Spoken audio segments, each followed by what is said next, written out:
Hello everyone and welcome to our first webinar. My name is Ashutosh Porwal and with me I have got Mayank Jain. Mayank, how are you today? I'm good, guys. How are you guys? Welcome, everyone. I would like to welcome everyone to this webinar where we're going to be talking to you about your physiotherapy career prospects in Australia, Canada, and USA. Um, Today, we would be live on YouTube. As you can see, you can ask your questions through the chat window, which is on the right side of your watching screen. If you are watching on a desktop device, it is under your uh, video clip if you're watching it from a mobile device. I would appreciate if everyone watches this video not in the full screen, because if you're watching it in the full screen, you would not get a chance to ask questions with us through the chat window. We have got people from 9 different countries watching this webinar. So welcome everyone, and whatever time it is in your country, good morning, good evening, or good afternoon.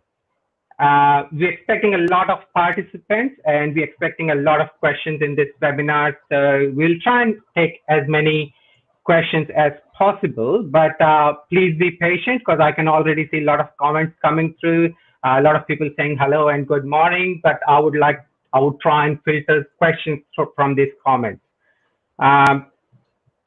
This could be game-changing things for you guys. So, try and be as patient with us as we expecting a lot of participants to come on board. And once they are on, we would start with our information session. So, Mayank, you from Mumbai, how is coronavirus there? Corona, we are still in lockdown, as you all know, and Mumbai is one of the worst hit cities in India. Anybody who is joining us from Mumbai would know what I'm saying. So we are still in the lockdown, but people, they still have to go to work, and also, we can't sit at home all the time. But yeah, major malls, schools, they are still closed, and we'll see where it takes. Means it's a life-changing experience for everyone. It's a new thing that our generation has witnessed. So we can talk in the future that we were in the world of Corona too. So yeah, it's I think the same. Like it's all lockdown, and things are getting back into the onto the track actually. But yeah, it's not as usual as it used to be before. Yeah, we are in the lockdown as well here in Melbourne, but fortunately things are a little bit better here, but you never know. All right, before wasting too much of anyone's time, we're going to start with the session. I'll first tell you what to expect from this session today. So we'll tell you a little bit about who we are and what we do. So we'll tell you a little bit about PT Career, the organization that we have set up, me and Mayank. We'll tell you about career prospects for physiotherapists in countries like Australia, Canada, and USA. We'll obviously take your questions about it. We will tell you about how to get licensed or registered in countries like this. We'll naturally take questions about that as well. We will then talk to you about how PT careers can help you with this journey. This is the most important thing because that's why we're here. And at the end, we'll take a lot more questions again from our viewers. All right, so why don't we start with some introduction, Mayank? Hi guys, so I really want to welcome you all, like Ankita, Devanshi, Prachi, Sonuga, Dr. Sudhanshu, Jinal, Physio Rajker, Dheeraj Singh, Ruba Sheikh. So I welcome you all, and if I forgot to take anybody's name, please don't bear with me. But I welcome you all for this, and I am Mayank Jain. I'm a physical therapist. I started my journey in 2006. So I got graduated from Indore, MP. And me and Ashutosh, we were batchmates, so we know each other from last like 20 years now. I moved to USA in 2007. So I did my master's in exercise physiology from University of Texas Arlington. I was awarded a prestigious Dean's Fellowship there, and I was also research assistant with the university. I was very much blessed to work with some of the top professors or scientists in the world there. One of my mentors, she was an athletic trainer for the U.S. Olympic team. In 2010, while I was doing my master's, I also started working, towards my licensure exam. And in 2010, I passed my license exam in my first attempt. After that, I worked as a physical therapist at various companies, various positions, and then I was promoted as a program director and then the rehab director. So my last job, which was in US, was like in 2015 when I moved to India. So I was a rehab director. I was supervising about 20 therapists, including physical therapists, occupational therapists, speech therapists. So I was taking care of one of the center. Then in 2015, I moved to India with my family because I wanted to come back. My family wanted to come back. It's not that everyone asked me this $1 million question that why you moved back to India. So I always tell people that I'm not the person who want to get settled anywhere. I just had some dreams. I just wanted to start my own companies and everything. So I came back. I can just one thing I can tell you that. This transformation going to US, coming back, has changed my life completely actually, and I really feel so much proud in being a physical therapist. There was so much of learning every day. That's who I am actually. Currently, I'm also teaching the students for NPT and PCE exam through NPT Study Buddy. If you guys have heard about it, the NPT Study Buddy. So I teach along with Ankit Shahi there. So we also prepare people from last 5 years. We are making people prepared for the licensure exam, how to pass for the USA and Canada, and we have the students from all the countries. So this is what I am, and I'm in Mumbai. I have my clinics. I work here. I teach student. I welcome you all again, and I hope that this will definitely help you guys to build up your career. Go back to Ashutosh. Thank you, Mayank, for your lovely introduction. I'll keep the introductions short and sweet for myself because they are boring. No one is interested in knowing us, I guess. But still, I'll tell you who we are and what we do. The reason we are telling you our journey is to not only motivate you guys, not only to tell you that we have not been extraordinary. We have had a simple life, just like any one of you watching this webinar at the moment. As Mayank said, we started our journey from Indore as a physiotherapy student back in 2000 and graduated in the year 2006. So, we're not extraordinary people. And the real reason we are trying to share our story is to tell you guys that if, you don't have to be something extraordinary to do this journey. A little bit about myself. So I moved to Australia in year 2007. I enrolled myself in a course here, which was a graduate diploma of exercise science from Victoria University, which I completed in year 2008. I was lucky enough to clear my APC process in my maiden attempt in the year 2009. APC process, I'm going to talk more about it. This is the license exam process for Australia. I then became registered Australian physiotherapist in the year 2009 and also became Australian citizen in the year 2012. I founded a company called HK Physiotherapy in the year 2013, which is still going on nice and strong. We employ about 18 to 20 therapists in that company, and we provide physiotherapy services across Melbourne and Victoria here in Australia. I have also been fortunate enough to be involved with RMIT, which is Royal Melbourne Institute of Technology, which is one of the top 5 universities in Australia. I was a specialist sessional teacher at RMIT for a while. Currently, I also look after allied health services for VMCH, which is a community and residential service provider in Victoria, which employs more than about 2,000 employees. So I have been fortunate enough to have my journey so far, and I'm a proud physiotherapist. I love my profession, and I would like to motivate other people to keep faith in your profession and keep doing the good things. Coming back to how I have been involved with the students, I have assisted a number of students clear their APC process.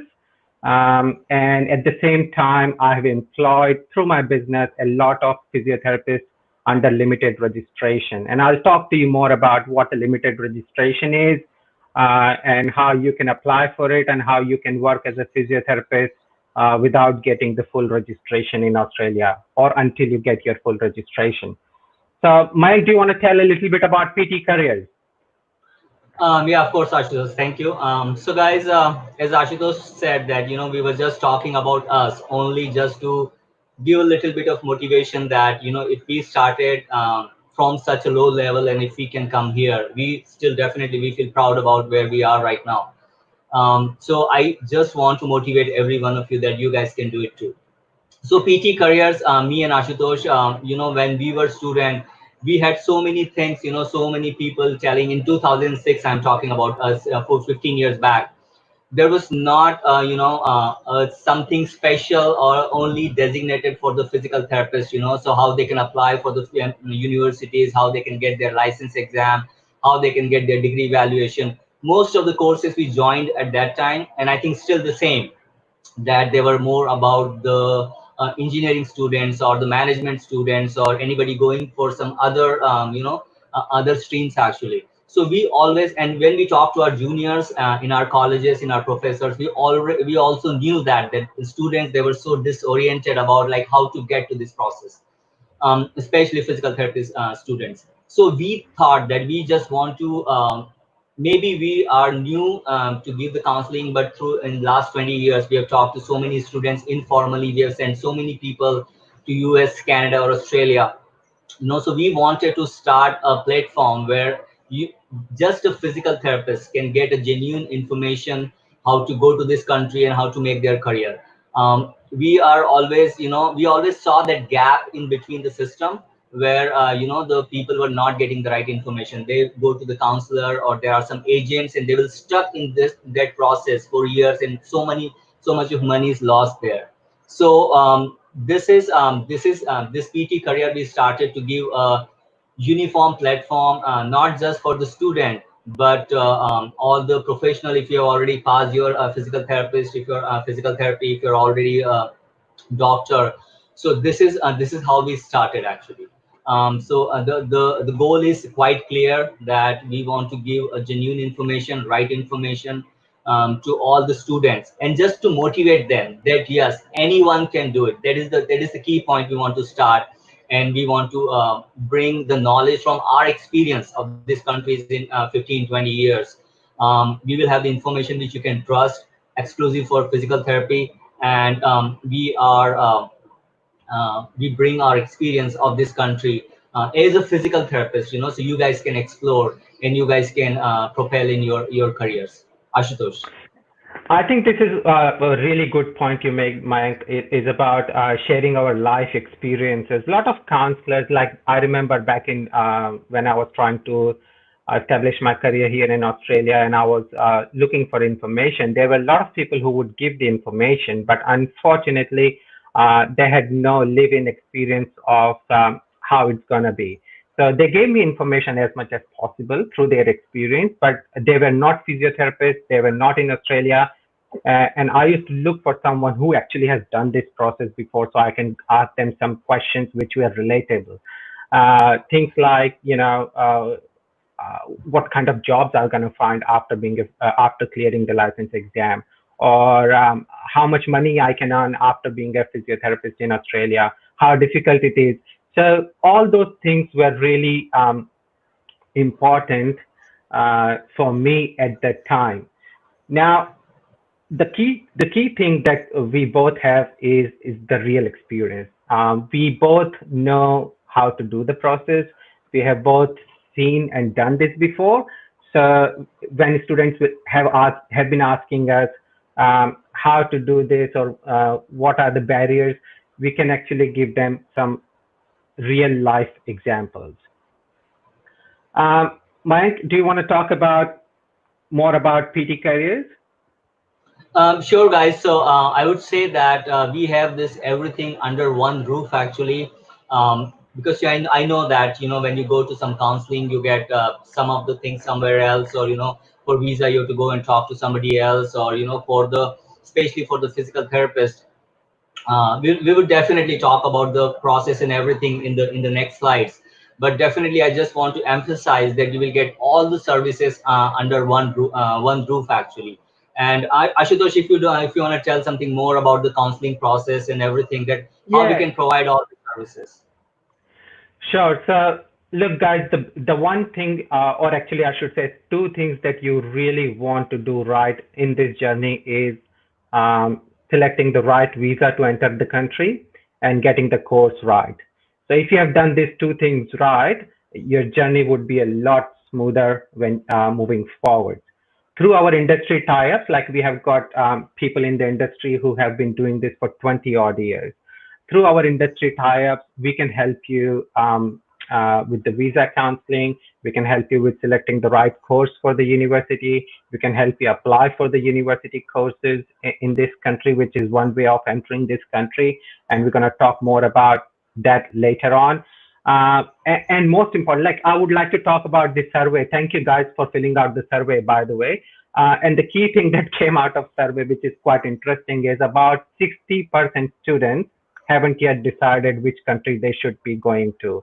And I think that's really important to understand, Mayank, that and you too, that if you have not decided where to go, that is the first step. Because the process after that could be quite different. You know, the exams you're gonna take would be different. The path that you're gonna take would be different. For example, GRE would only be good enough if you're going to states. GRE is not good enough if you're coming to countries like Australia or New Zealand. So you have to first decide which country you're going to, and we can help you. PT Careers can definitely help you deciding which country would be good for you. There is not one recipe that suits all. There are different circumstances. Take me and Mayank. We both started our career from the same college, but we ended up in two different countries. Uh, Personal circumstances, preferences, whatever it may be, there is not one thing that suits all. So, guys, you know, this is where you need to understand that, you know, when you guys ask questions, um, like, sir, which country should I go? And I cannot randomly give you information. I need to know about you. I need to know about your circumstances, what you're looking for, what is your preference, what do you want to learn, or what do you want to settle in a country like this? Because if you want to get permanent residency and citizenship, there could be different countries. If you just want to go and work on work visa, there would be different countries. Do you want to migrate, or do you want to just work for 5 years? So all these questions and all these preferences would actually tell us what is good for you. And that's where we can come in and help you. Again, guys, there is no one answer for all the questions.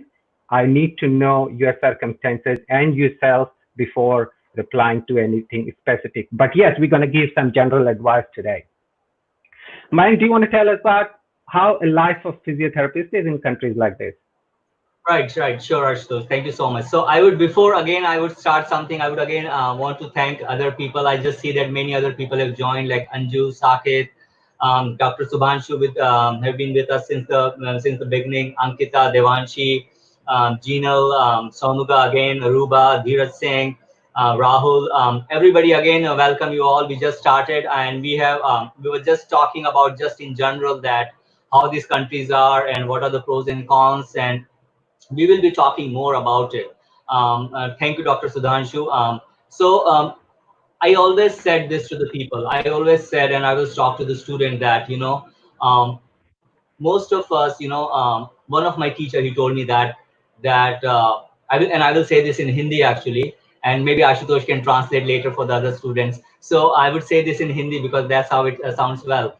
So आपका जन्म किस family में या किस परिवार में हुआ है वो आप पे डिपेंड नहीं करता था, मगर कि आने वाली जनरेशन का जन्म कैसे परिवार में होगा, कैसी फैमिली में होगा, वो टोटली आप पे डिपेंड करता है.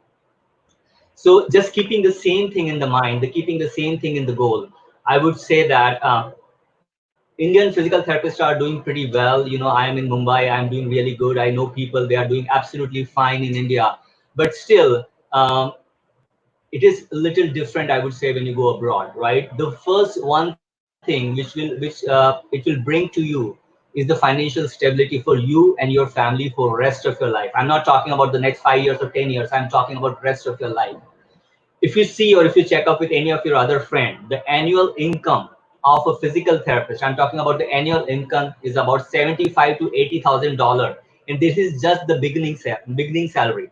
If you go to Australia, if you go to Canada, if you go to USA, it's about the same, 75 to $80,000 per year.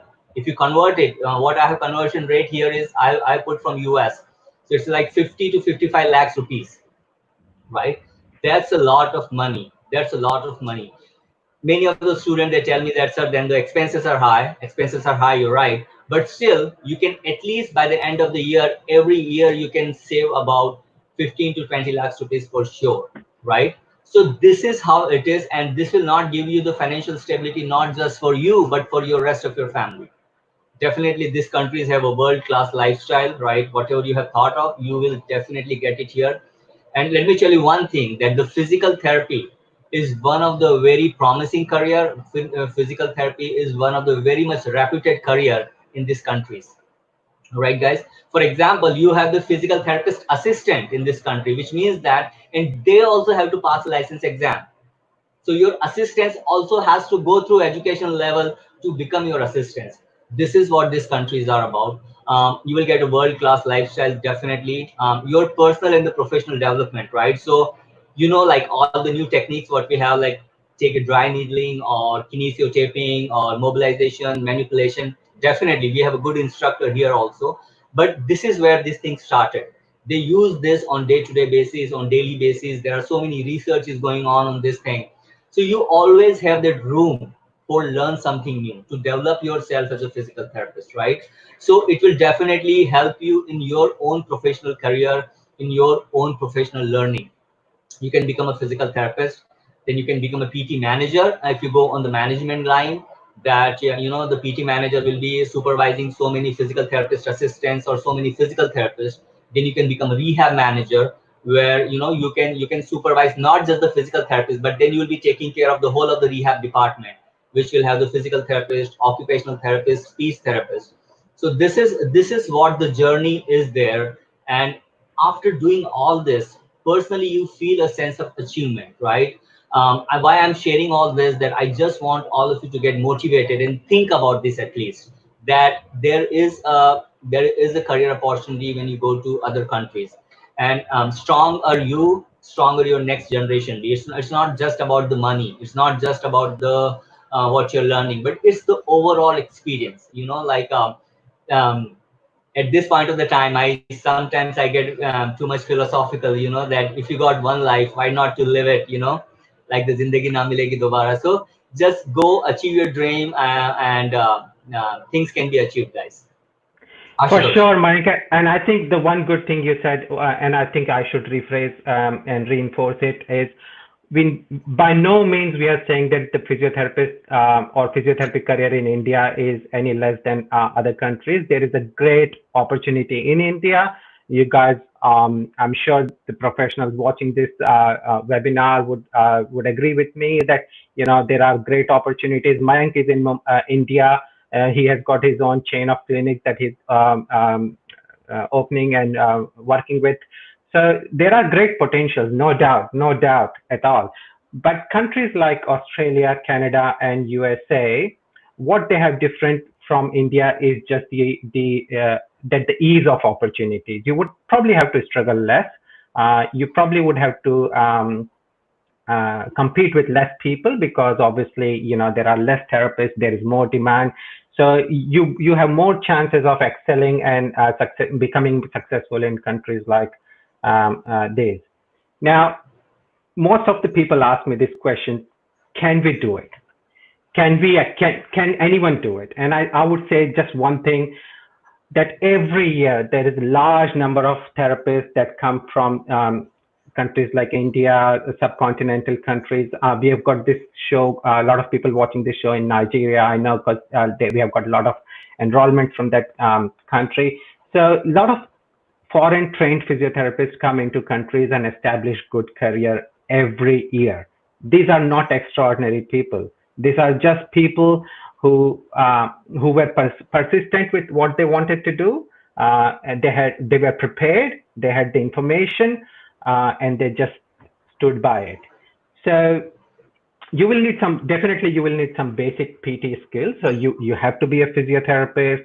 You need to be registered in your own country, and there you would have to do a lot of paperwork and documentation. So that's where PT careers can help you. It is not easy. I mean, I would say the other bits are easy. Just the paperwork, documentation, selecting the right course, doing the visa. These are the things that you really need someone to actually guide you, and that's where we can help you.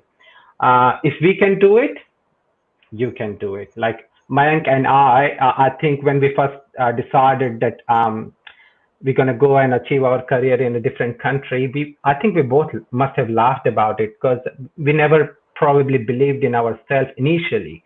But as the time passed on, we started believing in it because we knew that it can be achieved. So, Mayank, I think we should start taking some questions from people. I've got some Right, questions right. coming in.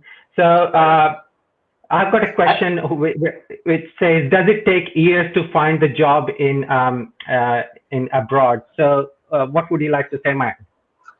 Nikhil, and I will also like to answer Hatvi first. That Hatvi will talk about the PR process in Canada and Australia. The show has just started actually, so we are just warming up actually, and we would definitely after few slides we are going to talk about that how much time is it going to take to get PR in Canada and Australia. We'll talk about the US also. So we will answer your question. Nikhil, no, I won't say that it will take years to find a job in abroad. So that all depends, and that's this, guys, this is a very very important information. What I'm saying is that it all depends upon what visa you're going into this country. I always tell the people that going to this country is a lots of paperwork. Actually, it's a lot of paperwork. It's not like a one day thing that okay, today I will decide and tomorrow I'll be in that country. It's not like that, right? So but it is achievable. And once you pass your license exam, you go to this country, you prepare for your license exam, you pass your license exam, and then I can tell you 101% that you will not have to look for a job. Job will look for you. Shraddha will talk about the financial part also, right? We'll definitely, that's a big hurdle, and we'll definitely answer those things, guys. So, um, so what I was talking, yes. So that it's not like that it will take years to take a job. No, the once you pass the license exam, within few months you can get the job, and the salary would be the same, 75 to $80,000, and I can assure you that 101% right now. So so it's not like that. Then I would also how to apply for the job for the Canada. Kamashi will come to that part, guys. The licensing process and the job process will come in I the think my will come in the yeah. I think my you can start. You can continue giving answers to people, and I'll prompt you the questions because I think it'd be hard for you to read the questions at the same time. So, Yes, yes, yes, yes. guys, I'm just adding to the same question, and I think a lot of people ask this: is how long does it take to find a job? I cannot speak of any other country because I have not lived in there. Mayank, you can talk about USA definitely, but in Australia, from my personal experience employing people, if you have a license, you have a job. Mayank said few months, I would say next day. So, there is no way you would be sitting home doing nothing if you have got a license to work in countries like this. So you need two things. You need your physiotherapy registration or licensing. The second thing you would need is the working rights or the eligible work visa. If you have got these two things in your hand, the job is yours. All right. So the other thing that I would like to say is there are there are many therapists here in Australia who are working on limited registration, as I said, and these are the people who have not yet got registration. You got to think about why employers would employ these people. It's only because there is a lot of demand. There is a lot of demand, and that's why people, even on their limited registration, can find jobs. So think about full registration. Uh, Uh, I would like to answer one question Tanvi has asked. That is the work experience necessary for getting admission in the master's program? No, it's not. It's not. You can apply like right after your BPT. You can apply for the master's program. There is no work experience necessary to apply for the master's exam. There was one more question, because I'm just missing the question, guys, because if we have not answered your question, please you can ask it again, because as soon as there is other question, your question goes up actually.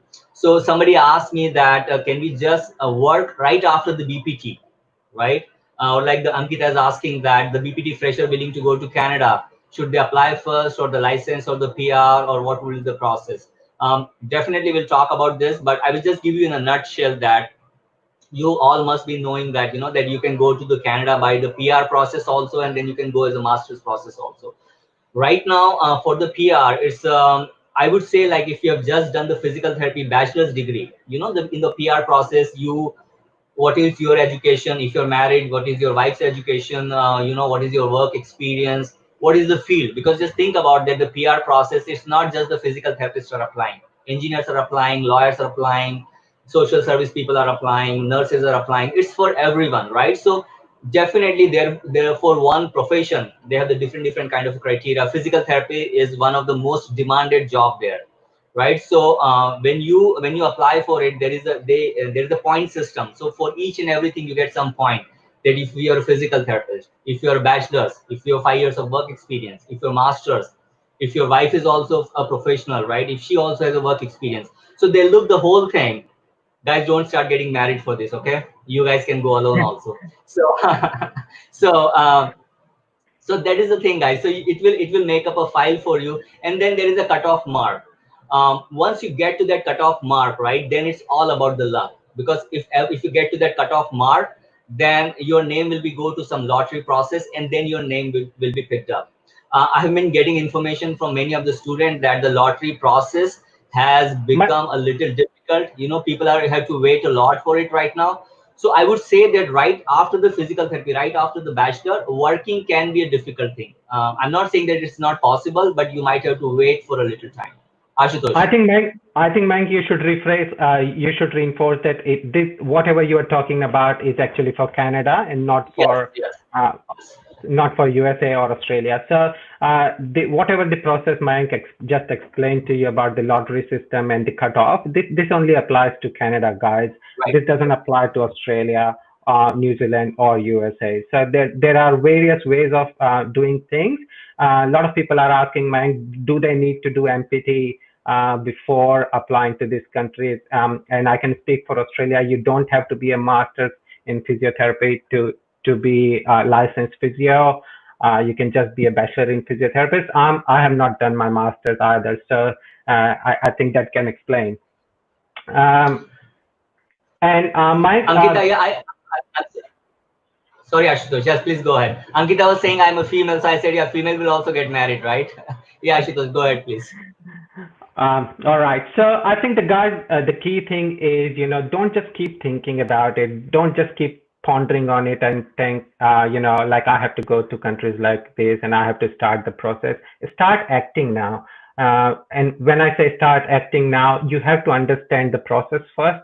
Start getting prepared, and we'll talk about different stages later in the webinar. So please don't just think about it, I would say. And when I say act now, no matter where you are, even if you are third year student, if you are intern, if you are a professional, if you're sitting in India, Sri Lanka, Nigeria, wherever you're sitting, you have to start acting now. You have to start doing something about it. And what do you have to do is where PT Careers can come in and help you about. Everyone would be on a different pathway depending on what you decide and what you choose. But yes, you have to start acting now. Mike, I think without getting too much into the jib jab, can you please tell us about the physiotherapy career pathway in USA?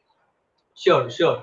Before that, I would just say that because it's now we're talking about the USA, so the DPT, somebody has asked me about the DPT, that if the DPT is better than our program. And that's a big question everyone is asking, because in last few years, they have the DPT has emerged out of somewhere in USA.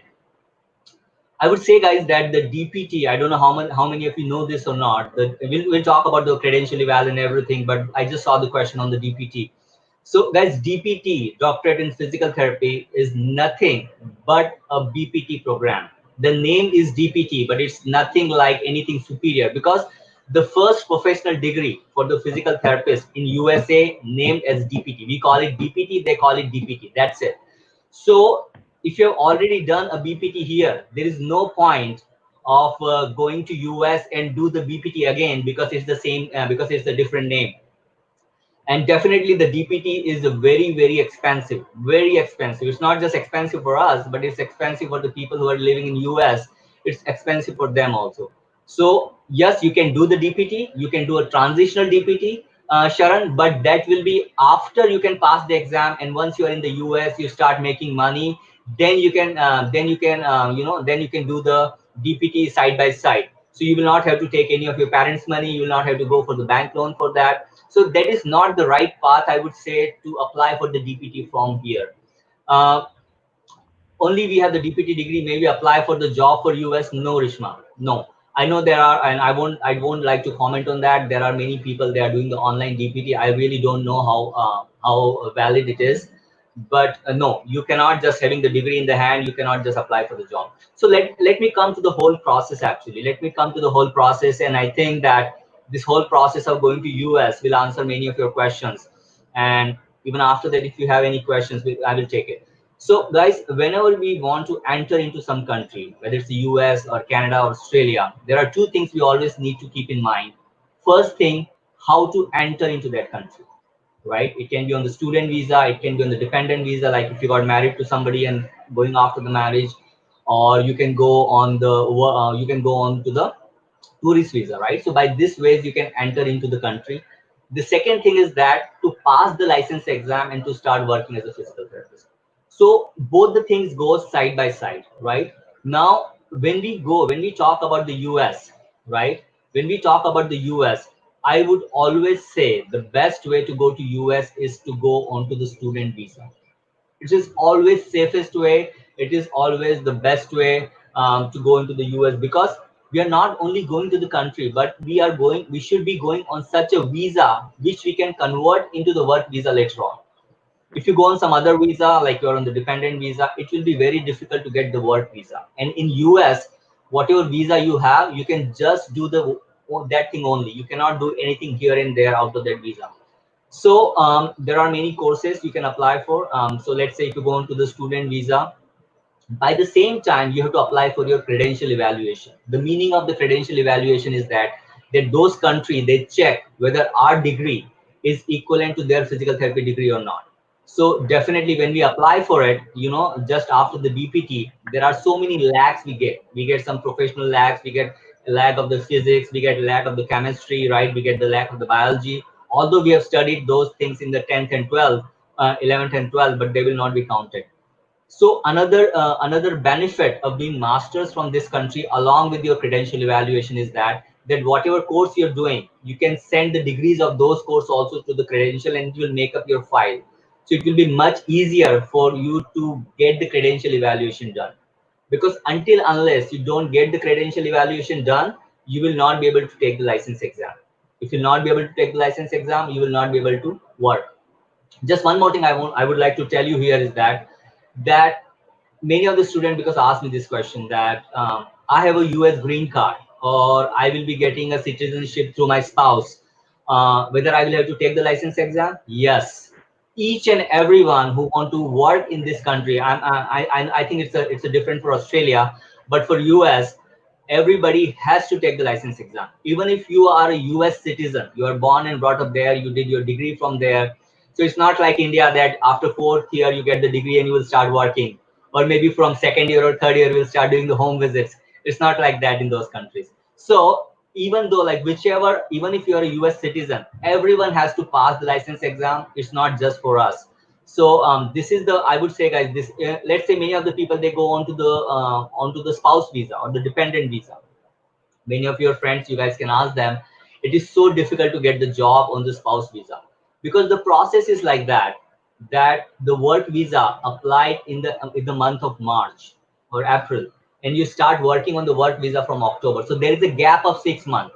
None of the company will apply for your work visa in March, and they will wait for October till you start working. But if you go onto the student visa, right, there is something called as the optional practical training. So in those 6 months, you can still work on your student visa. This is what I'm talking about the US. So I would say that the student visa is good for your building up your credential evaluation. Also, it is good for giving you some time.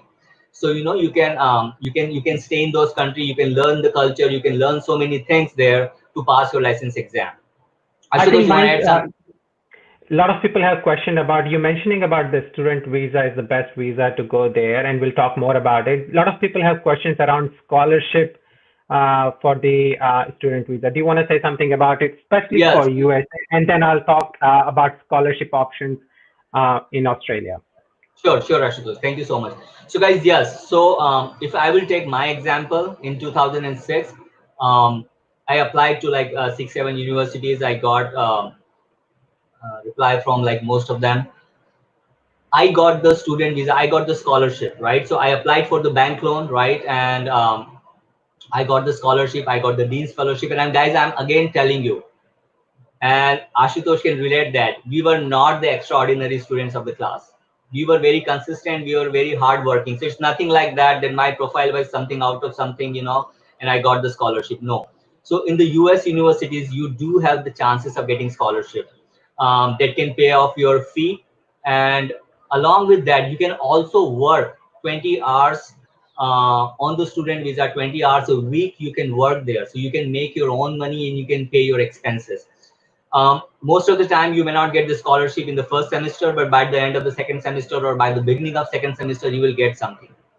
Let's say even if you don't get something, right, bank loans are very easy and you can pay back, because I know the finance is the big hurdle for most of us, right? When we think about the US and Canada, the biggest elephant in the room is the finance. How am I going to pay for it, right? Like I said, 50 to 60 lakhs rupees per year. If you get the bank loan, you will be able to pay it back in 1 year. I'm not kidding. You have to struggle anywhere, whether you're in India, whether you're in Africa, whether you're in Pakistan. I know that people are here from all the countries. They are listening. Uh, but if you work hard there for 1 year, you can pay off your student visa. You can pay off your student loan anytime within 1 year. So I would say that it's easy to go into the student visa. It's easy to pass the license exam once you get the proper training. Like I said, we teach through NPT Study Buddy also to pass the license exam. So that's where we can train you also. So I think that the finances should not be an issue. Finance should not be an issue to go to the student visa or to take the masters from the USA. Ashutosh. I'll talk a little bit about scholarship options in Australia, Mayank, and I think it's important for the students to understand this, that scholarship options in Australia are available but are limited. They are not as easy as in USA, but the good thing about Australia is, again, you can work on limited registration while you're studying 20 hours a week on student visa. You can work on limited registration, and you can pay off your degree and the bank loan. I'll talk about myself. As I mentioned, I cleared my exam in 2009, and that's when I became a registered therapist. But I was practicing as a physiotherapist under limited registration from the year 2007. This is the same year I moved to Australia. So I entered Australia in February, and I started working as a physiotherapist in November. And I had to only wait for 6 months just to get the hang of it. And I was, as I said, I was new. I had no idea what the limited registration was, and all these things. But you guys watching this show have already know what the limited registration is. So, you can start the process sitting in your own countries, rather than like me, who would have to come here and then start the process. And I'll talk a little bit more about what the process is. But Mike, uh, we have got questions that do we have clinical exams in USA? No, guys.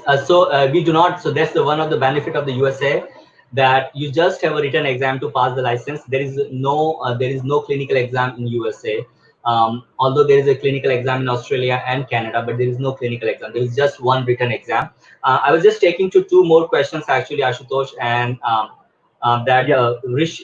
Rimsha asked me some question about the license. I just missed the question.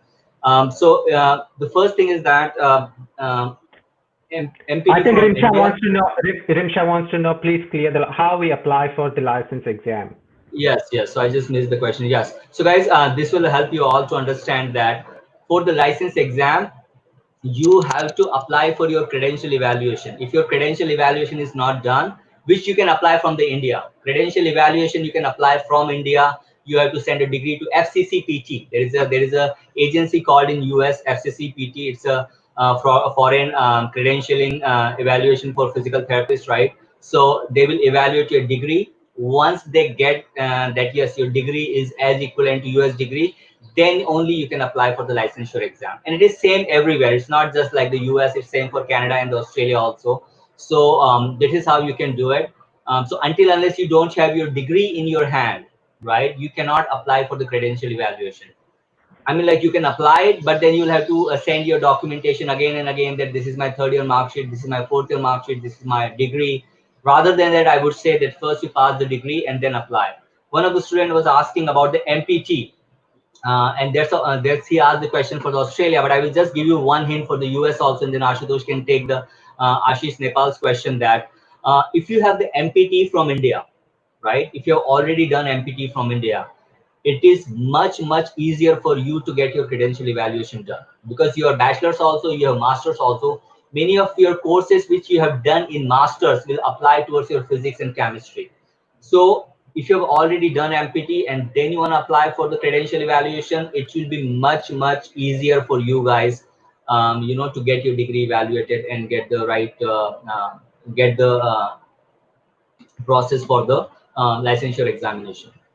I think Ashutosh, Mayank, I think a lot yeah. of people are asking about the, they're confused between the exam process and the visa process. Guys, these are two different process altogether, although they run parallel, but they are two different process.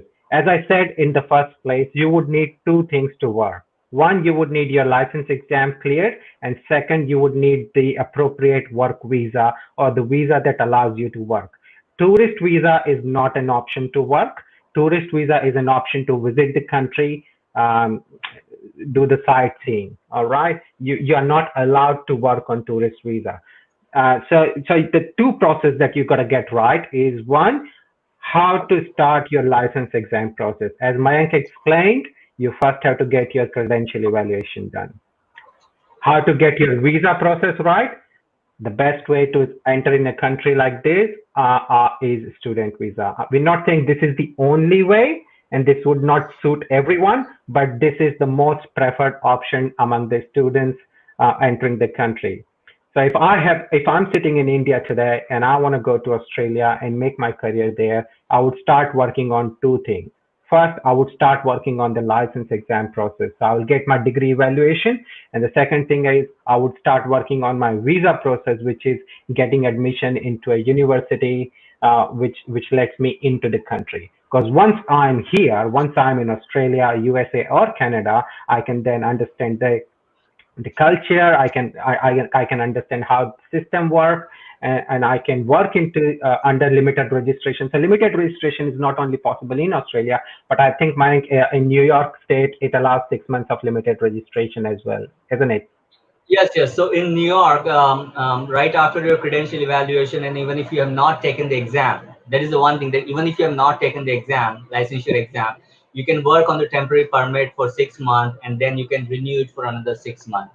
But then by that time, you get some time, you get some time to prepare for your license exam, and you get some time to work on those things, and once you work on those conditions, it will be much easier for you to pass the license exam. So yes, but that's only in the few of the states, mainly the New York. But still, if you want to get settled there permanently, yes, you have to pass your license exam. Ashutosh, I have a question from for Australia, that somebody was asking about the pay scale in Australia. Dr. Sudhanshu was asking about the pay scale in Australia. So it's pretty much same, guys. The pay scale is what Mayank mentioned in the starting of this slide. So yes, anywhere from 70 to 80K is the average starting salary for physiotherapists in Australia. You just have to go to the right field, and we'll talk about what areas you can work in when you become a physiotherapist in countries like this. But guys, you just focus on two things. As I said now, is if you want to work in these countries, get your two things right: your credential evaluation, degree license process, and the visa process. And PT careers, we can help you with that. We can definitely come into picture and guide you which course to go into, because not every course is going to give you the right outcome. The courses range from 1 year to 3 years. So which course you're going to go? You need a lot of counseling, coaching around that area. Your personal circumstances would matter. Your preferences would matter.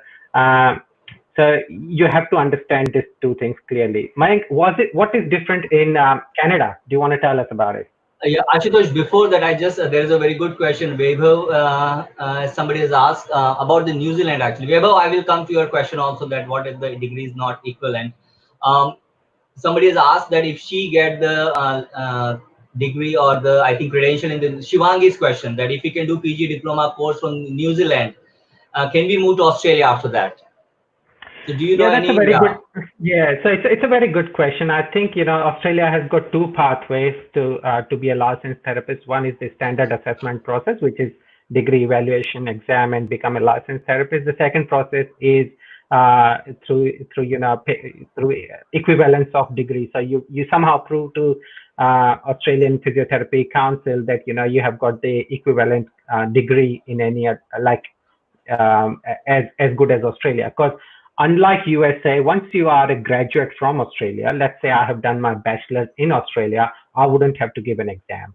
That is different in USA. Even if you have studied in USA, you would have to give the license exam. So far in Australia, we have been lucky that if you do your bachelor degree in Australia, you wouldn't have to go to and do the exam. So let's say you enroll yourself into a PG course in New Zealand. You can try to go through the equivalence program, but the chances are slim, because what they would say is you have studied your bachelor in India, you have done 1 year PG course in New Zealand, you're still not good enough as an Australian graduate. Because what they don't look at the degree, they look at how much time you have spent studying. A bachelor degree is 4 years, a PG diploma is 1 year. So they would say you have studied 4 years in a country which they do not put as equivalent as Australian boards, and then 1 year in a country which they think is a little bit equivalent. So the chances are they would still push you to and do the license exam. I would say Ashutosh, yeah, I'm sorry to interrupt. Yeah, please go ahead. Please go ahead. Finish your thought. yeah, it's all right. Okay, so I Tell just me. I just wanted to interrupt for a minute. I think Priyanka Sajnani has a good point, that that if you can just stick to one country at a time, it might be confusing a little bit to students. But okay, so let's see, guys. Do you have any other question for the USA right now? Anybody has any question for USA? You guys can shoot the question, and then we can go to the other country. Because as the questions were coming, we just didn't want to miss any questions, so we are just answering all the questions. So Do we anything for have to? USA, guys? Yeah. Yeah. So the question is, do we have to pass TOEFL for getting license in USA? Yes, some of the, so it varies from state to state. Like some of the state they do need the TOEFL, some of the state it doesn't need the TOEFL. So in the USA also there's a one national physical therapy license exam, but again a different state has on their own criteria. So depending upon which state you're looking for, you might need TOEFL, you may not need TOEFL. Okay. Uh, Yeah. the other question is this: what are the fees for courses in USA? Yes, so in the USA, your course fees will differ somewhere from 30 to $40,000. That will be about, like 15 to 20 lakh rupees. But as I said, most of the universities in the US, you do get scholarship. Maybe 50% of your fee will waive off. You will get some you will get some job in the US. So most of that can be paid off, and whatever is remaining you can pay with your loan. Whatever loans you have, you would be able to pay it off in 1 year. And this is, I'm just saying it again and again, because I know that the finance is the big hurdle for everyone here. So finance is not an issue. This is the one point I always want to make. Finances will not be an issue. You will get the scholarship in most of the universities. If you don't get, you can get some work to do there, or you can take the loan and you can repay the loan within 1 year of your job.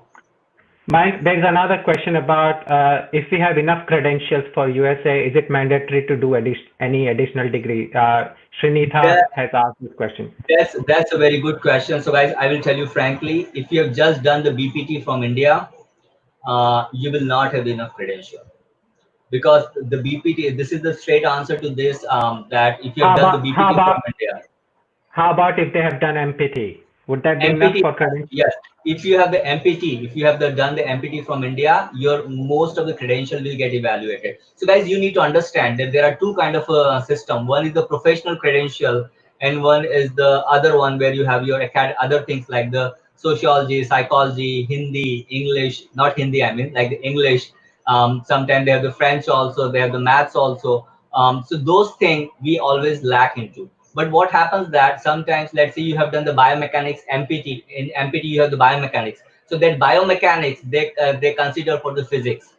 If you have done the exercise physiology in the first year of your MPT, that exercise physiology they consider for the chemistry. So these are the things that definitely, if you have done the MPT, then it will be little easier, yeah, rather than if you have just done the BPT. Let's say you have done the BPT and now you have lots of credential lag. Then what you can do? So there are many courses you can do from the IGNO, Indira Gandhi Open Universities, or there are many courses you can take admission, and then you can you can waive off those courses. And that's the reason I said that going to US on the master's degree or the master's the student visa, doing the master from the US can take care of all these issues. So if you're BPT and if you want to go to US, the best way is to go through some master's degree in US. And I know that everyone is talking again, thinking about the financial, that oh, now we have to go do in the masters, who will pay for it? So I'm again telling you that the finances should not be an issue. Ashutosh. All right. I think, Mike, you should tell a little bit about Canada now. Right. Okay. So guys, we have discussed a bit about the Canada before also, like the Canada has always the two routes to go, right? Now the Canada has become one of the most easiest country in terms of the immigration, right? So you can go on two ways, like one, once you apply for your PR directly from here. And like I said before, it depends upon your degree, your spouse's degree, if you're married, your work experience, if you have the bachelor's degree or the master's degree, and after that you get a cutoff mark, right? So every year Canadian government they set up a cutoff mark that people should reach up till here, and then if you reach that cutoff mark, then your name will be gone to a lottery system.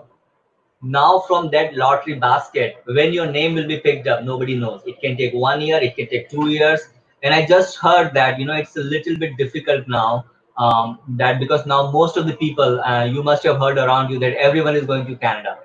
So it has become a little difficult, but that is the best way to go. It may take time, it may take years, 2 years. You never know that when your name is gonna picked up. But definitely, when your name is gonna picked up, you will get invitation to apply from the Canadian government, which we called as ITA. So you will have to wait for that ITA. If you don't get the ITA, you cannot go to the country. So that is, I would say, that is one of the negative point of that. And again, if you've just done the BPT, you may not even reach to that cutoff mark. So the second thing is that you can go on to the student visa. So the good thing in the Canada is that if you go on to the student visa, you can do a course for 1 year, you can go do a course for 18 months, you can go do a course for um, 2 years. When you apply for this course, you automatically get post-graduation work permit. So let's say if you have applied for a course which is for 1 year, then you will automatically get the work visa for another 1 year. If you apply for a course for 2 years, automatically you will get post-professional or the post-graduation work permit for 3 years, which means that after completing your degree of the 2 years, you can work in Canada for 3 years. All right, guys. So, but I would still say that going for a degree for the 2 years will be much better, because at the meantime you also need the time to prepare for a license exam, because the main thing is to pass the license exam. Ashutosh, Mike, yes. I would just take a generic question here. A lot of questions around that, but I'll put it in a generic word. Is there a preferred university if you do a master's? There are better chances of your credential evaluation and getting a job after your license exam. Does it depend on which university you go into? It doesn't depend upon the university, guys. It's just the course what you're opting for. Usually, we always prefer the course like the exercise physiology, masters in exercise sciences, masters in kinesiology. So it has to be a science-related course.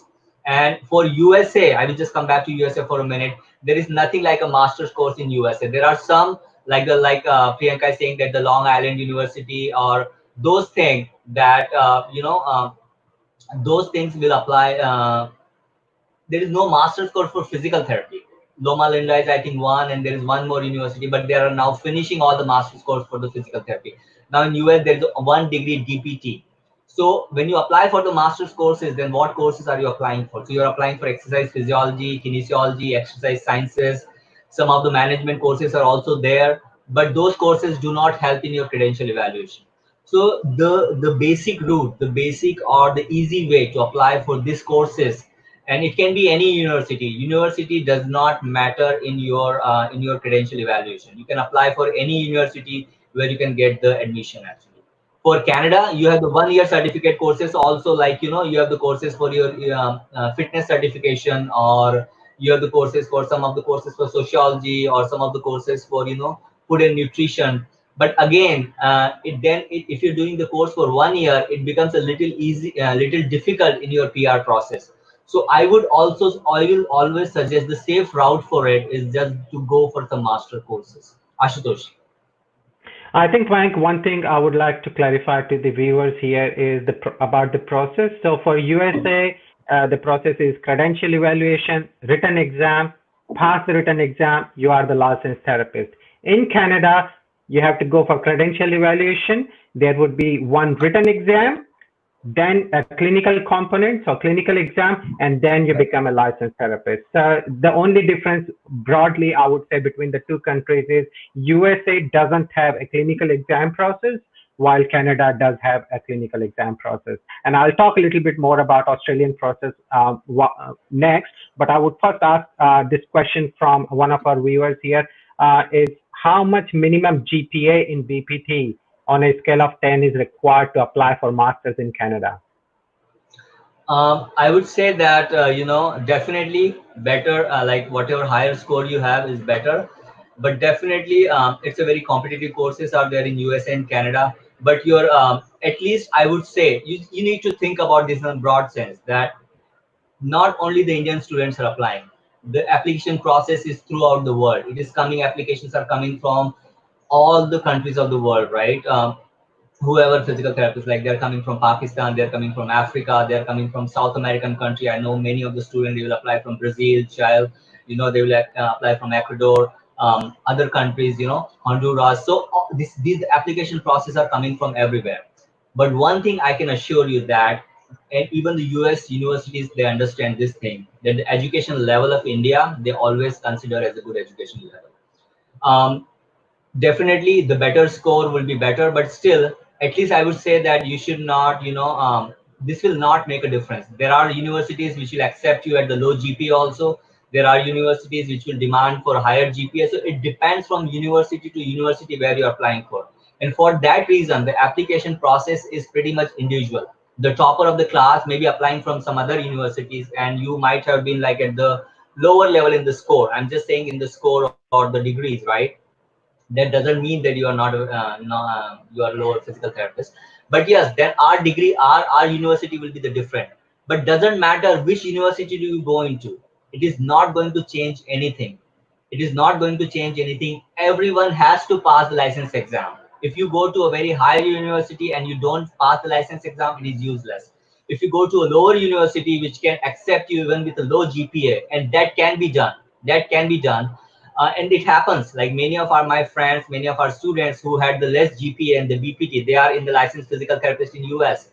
So that it's a very much personalized thing, that depending upon your GPA, we can select your university, and I after think that I think everything would be the same. Yes, I think, Ashutosh. Mayank, again, I would like to answer two questions here from the viewers, and these are some generic questions that I have picked up from the list. A lot of students are asking about how to apply for these courses, how to apply for masters in various universities in Australia, Canada, and USA. These are generic questions. So, guys, there are agencies in India who can help you with that. PT Careers can help you with that. We are not the only one. We have got industry tie-ups with people who can help you with university application process. All you have to do is bring your paperwork to us. And once your paperwork is ready, we can process your paperwork through this industry tie-up organizations, and they can help you apply for the courses in the universities.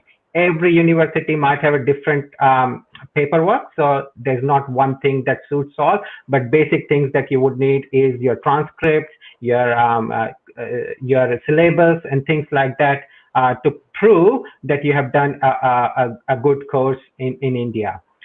The process of credential evaluation is pretty much same. So you will gather all your documents and submit it to the credential evaluation authority, or I'll talk about Australian process in a minute, which is called the eligibility assessment process.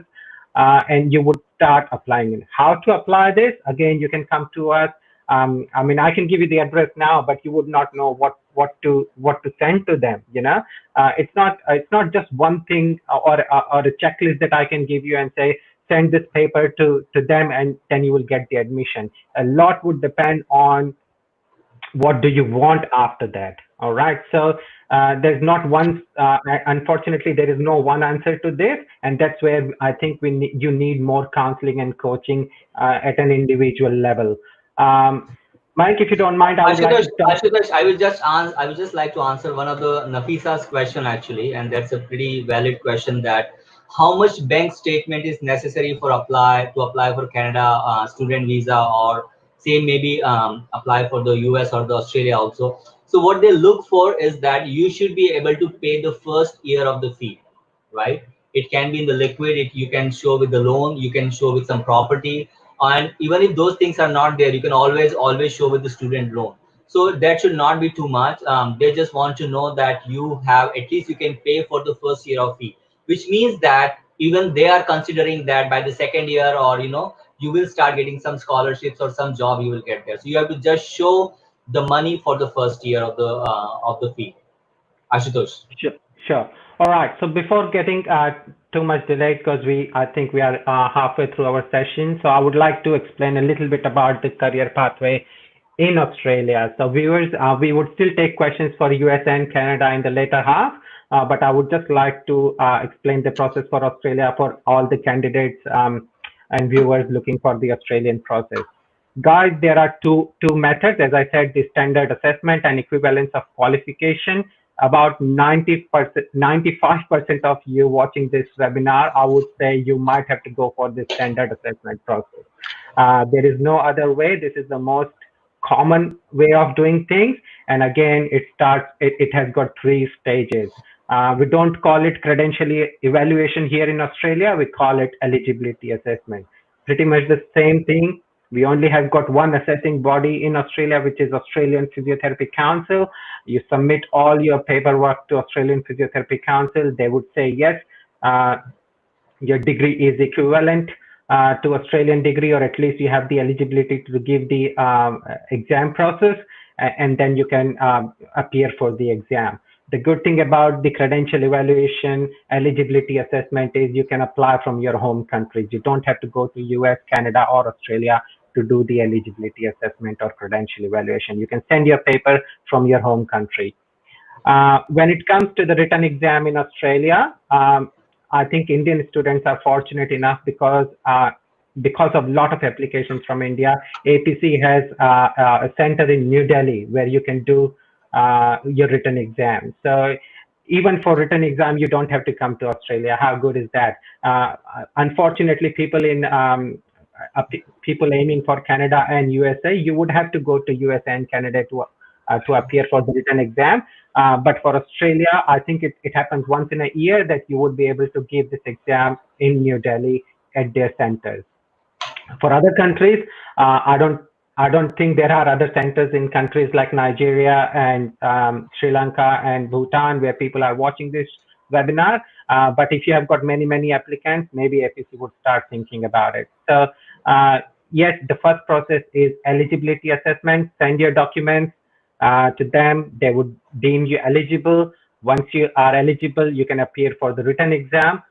Now, this is the most important thing. Once you have your written exam cleared, APC will give you an interim certificate. APC will tell you, yes, this person has cleared the written exam. You now hold an interim certificate. What this interim certificate entitles you is to be able to work under limited registration. Employers like me and many more employers you would find in Australia very easily who would be ready to employ people on limited registration. All you have, some even sponsor for visas, like you would be able to get employer sponsorship visas for even for limited registration. Some don't. So it would be a benefit if you have got limited registration and some sort of visa. And if let's say if you are here on a student visa, you can straight away work for 20 hours a week. So that definitely would help. But if you are here on a spouse visa or something, that again is a big advantage. Uh, Now, after you have cleared your written exam and you're holding this interim certificate, not only the limited registration gives you the opportunity to work, it also gives you the opportunity to learn. Because now you're working in the system, you would be able to gain some skills which they would be assessing you on. So you would be able to do a lot of learning, would help you with your clinical exams. And once you apply for your clinical exam, there are three components: ortho, neuro, and cardio. Each component has got its own clinical exam. And once you clear the clinical exam, you become a registered therapist. There is a great Ashutosh, success. I have a question. Yeah, I'm sorry to interrupt, Yeah, but I have that's a right. question, and I just saw that question two, three times from the other students also for Australia. That if they have done already a MPT here, like the Palak is asking that she has done MPT from muscular and sports. Somebody was asking for the cardio. How can they directly apply for the job? Is there is any way that if they have done MPT here, they can directly apply for the jobs in Australia? So guys, it doesn't matter if you are a bachelor of physiotherapist, MPT, or even a master or even a PhD, you would still have to do your eligibility assessment and exam process. So unfortunately, your degree doesn't matter as long as the APC doesn't recognize you. APC would only recognize you if you have cleared the process. So be it a BPT or MPT, the process is same. You would still Okay. have to apply for eligibility assessment. You would still have to apply for the whole process. Ashutosh, there is one more question, student, and I think everyone would like to know that how difficult is the licensure exam? It's what about the written exam, and then you have the clinical exam in Australia, and same we can talk about the US and Canada also. So how difficult? Because that's a big thing. Everyone wants to know whether they will be able to pass the exam or not. Guys, I would say in one word, it's not easy. Look, I would say that, I was fortunate enough to clear it in one go. It's not easy. It's not something that I would say that you can wake up one day and appear for the exam and you would clear it. That's not how it works, unfortunately. But what you have is the opportunity to be coached around this. Mayank has explained in the initial session that he has been teaching through NPT Study Buddy about the license exam process. I know many people in Australia who do the same. I have done this, that I have coached people around written exam and clinical exam. So once you know how to do it, it's like any other competitive exam that you appear for. You need to know what the pattern of the questions would be. You need to know what is the mindset behind the answers. What is the logic behind the answers? The question's not gonna be like, what is the bone in your forearm? It's not as simple as that. The questions are not factual. The questions are more practical oriented. Like if you have got a client like this who is suffering from this and that, what would you do? So until you know how and what needs to be done, it's difficult to answer those questions. There are multiple choice questions, but I guess all the options would look similar to you if you're not coached around it. So yes, I, we can help you with that. Sorry, Mike. Ashutosh, I would just like to add into that because I'm teaching to pass the licensure exam, and many of you guys must be knowing about the NPT Study Buddy, and we have taught hundreds, thousands of students now. And when I say thousand, definitely more than thousand students we have taught. I have seen students that they went to US on work on the dependent visa, and they have not touched the book in 10 years. They don't remember even the P of the physical therapy. But again, with the proper guidance and proper coaching, they could pass the exam. I will give you this very basic example that if you can go back and recall your 10th and 12th or 11th and 12th, right? We had the physics, chemistry, biology, or maths, and then we had the different kind of exam. We had the pre-medical exam, we had the IIT exam, we had the pre engineering entrance exam for the states. So we know that the question which were asked in this exam were depending upon only the 11th and 12th, physics, chemistry, and bio, and the maths, right? But the kind of exam makes it different. There will be different question asked on the IIT, there will be different question asked on the medical entrance, there will be different question asked on the engineering entrance of the state. The point is that the physical therapy is physical therapy everywhere. The books you read in for those exams are the same what we read here. We just read the Kistner, we just read the Cynthia Norkins, we just read the Maggie, we just read the Sullivan. The books are the same, but the kind of exam makes it difficult. In India, we are so much used to write the 3-4 pages answer. I remember one of our student in the class, one of our friend in the class. We were sitting for the exam, and like it was like half an hour, and he was like, "Sir, extra copy," and everyone was like, so that happened with all of us, right? So writing the stories will not help you here. The concept will help. And the Indian physical therapist, or I'm just saying Indian because lots of students are here from India, but anybody, I would say, if you know the basics of physical therapy, yes, you can pass it. But as Ashutosh said, that it will not be easy, that that you will think that I'm masters in this or I'm PhD in this and I can go and pass the exam.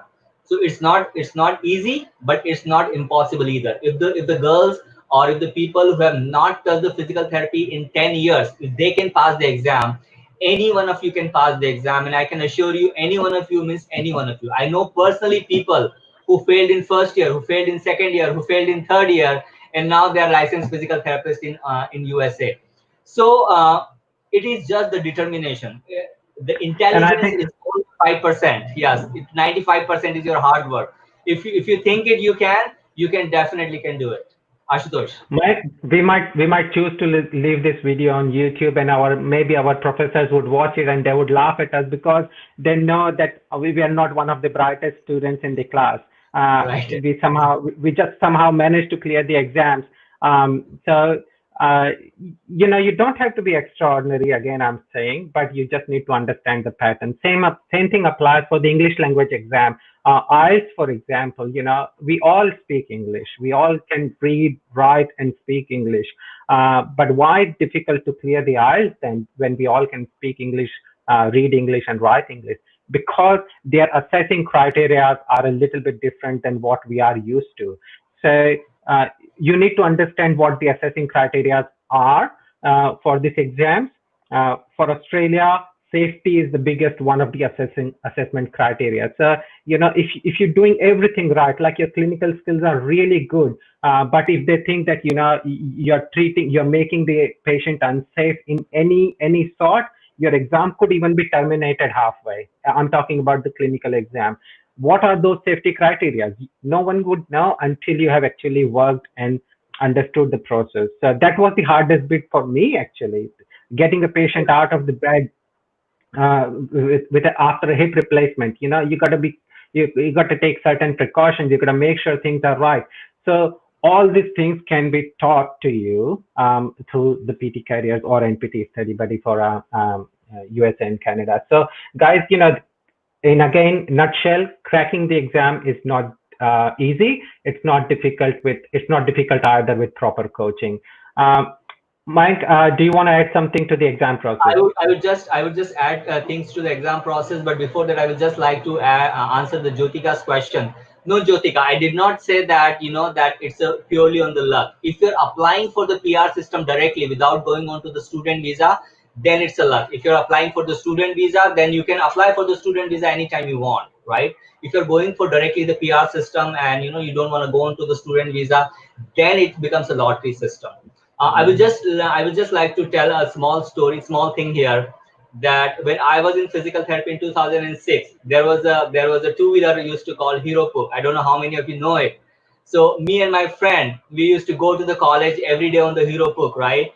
And one day, me and that same friend, we are in New York, and he was driving Toyota Camry, and I was sitting with him.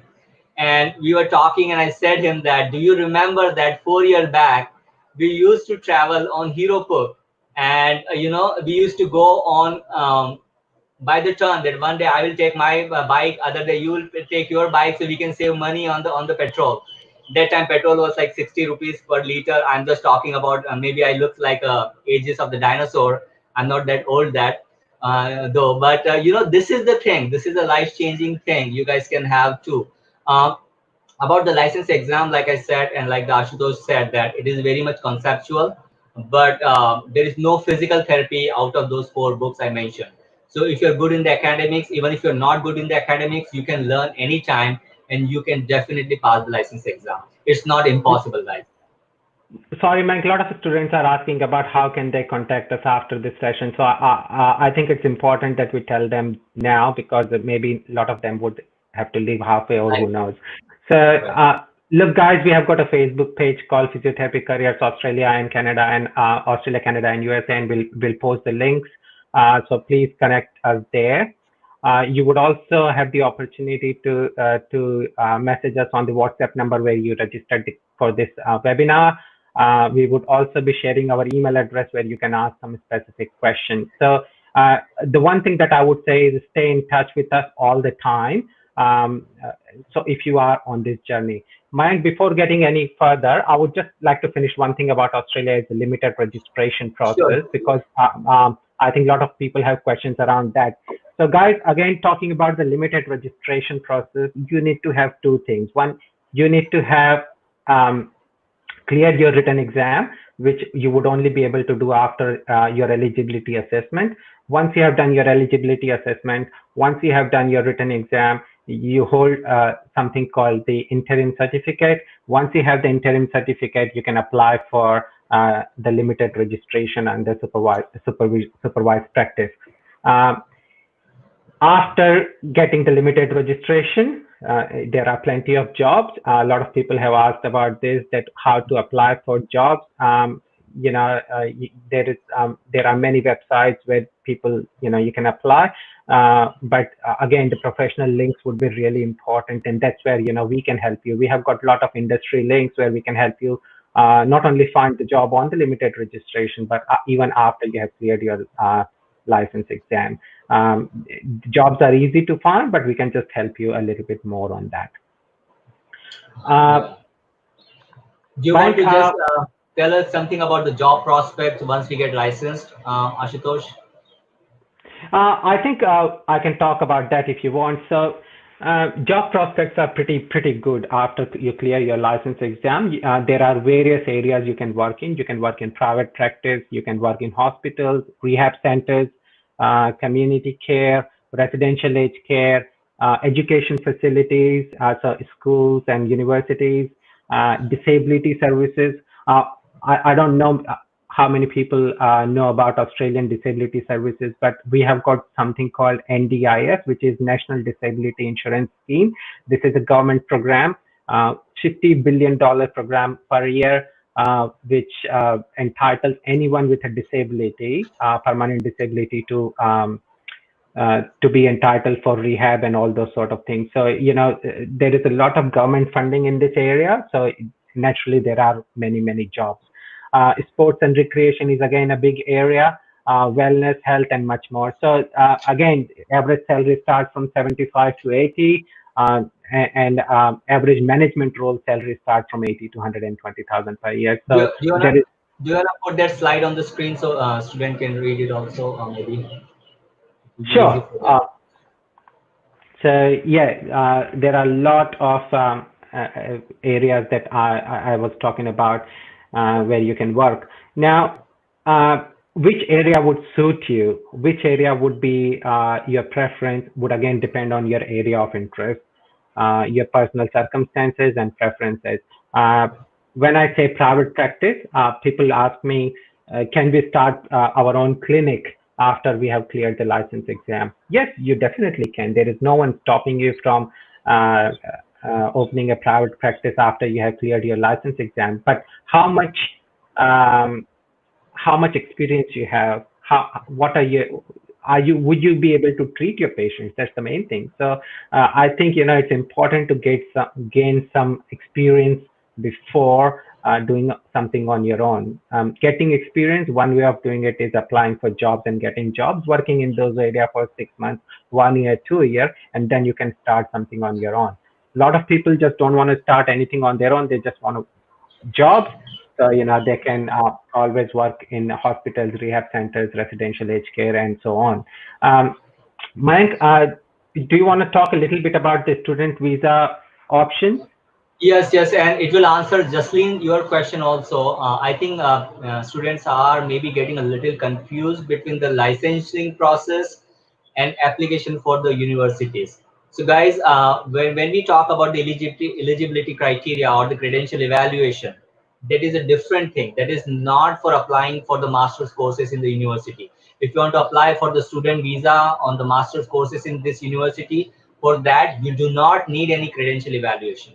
Credential evaluation of your degree we are doing to appear for the license exam.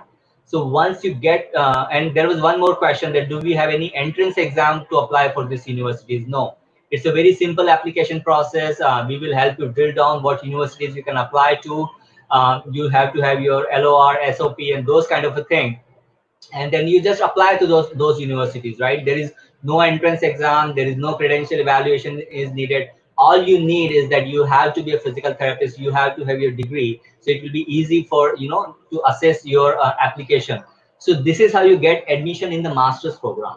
When you are in the master's program, then because you have some time, so then you can apply for the credential evaluation to the US government, right? So they can see that your degree, because this credential evaluation is needed for the license. So these are the two different things. We are entering into the country onto the student visa, and we are doing the credential evaluation so we can pass the license exam to work as a physical therapist. Because many of the courses, if you're taking in the US or Canada, they may be masters in exercise sciences, maybe masters in some kinesiology, exercise physiology, some nutritional sciences. So that even may not be a physical therapy course. But why we took the admission in this course? So we can get a safe admission, safe entrance into that country, and then we can apply for your credential evaluation from there. Or the credential evaluation and the application process for the university can go side by side. You're applying to the university, you're applying to the credential evaluation, but they're not mixed up, they're not the same thing. One is to get admission in the university, other to get the degree. Without credential evaluation also you can apply to the university. So there is no license exam, there is no entrance exam to apply to the universities, right, guys? um, no Ashutosh, any minimum GPA for Australia?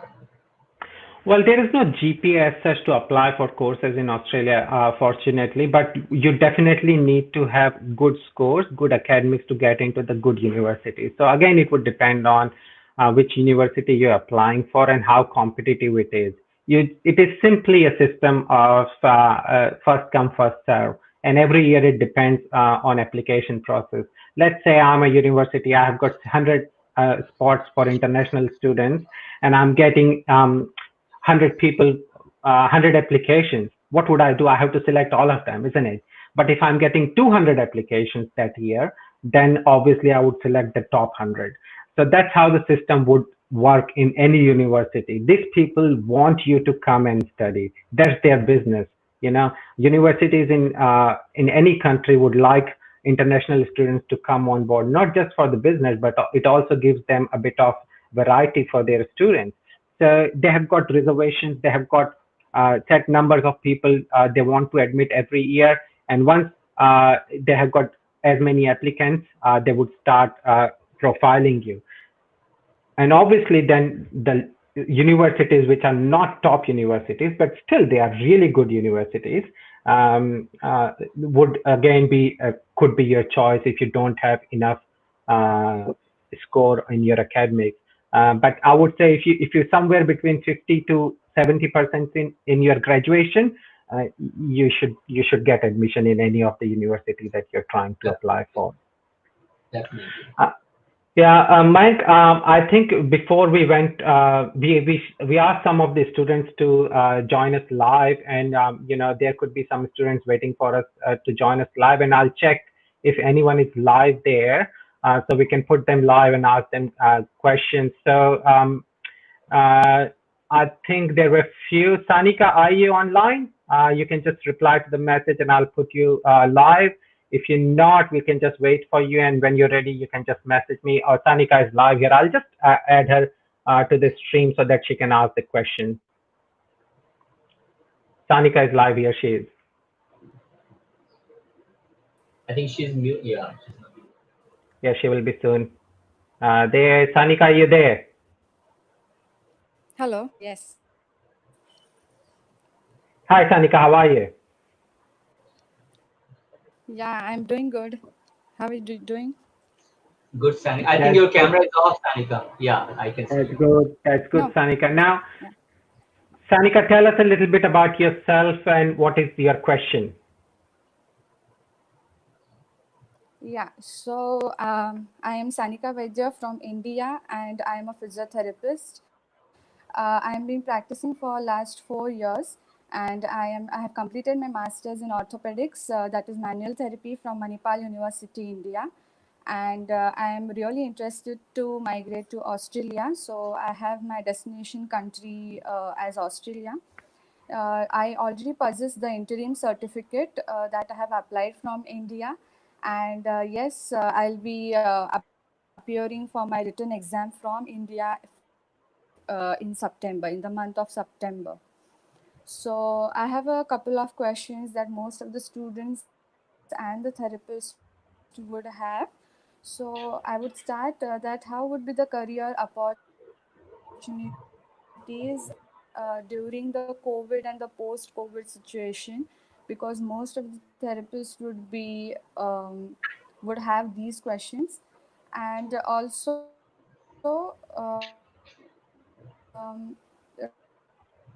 will you guide on the and on how to approach the recruiters to find jobs? Thank you, Sanika. And I'll just rephrase your question. So Sanika wants to know about So these are my uh, the, the the job employment and the situation pre-COVID and post-COVID, and also she wants to know how to approach recruiters. Thank you, Sanika, for your question. We're just going to put you offline so you can go back to YouTube and we will answer your questions now. So, Mayank, do you want to say something about the COVID situation first? So yeah, I've been talking to the students, I've been talking to friends and students in US and Canada, and definitely the US is the most hit country you can see, although they are the most advanced one, but you can see in the COVID situation. So the job opportunity has not changed, right? It is the same actually. In fact, I know that there is a fear that if we go there and what happens if something happens to us, and that fear is everywhere. I understand that part, but it has not changed anything as far as the jobs are concerned. In fact, the people are getting more admission to the hospitals, and they are people are getting more jobs. As long as you guys are keeping safe, like you guys are keeping yourself safe here, it will be the same thing.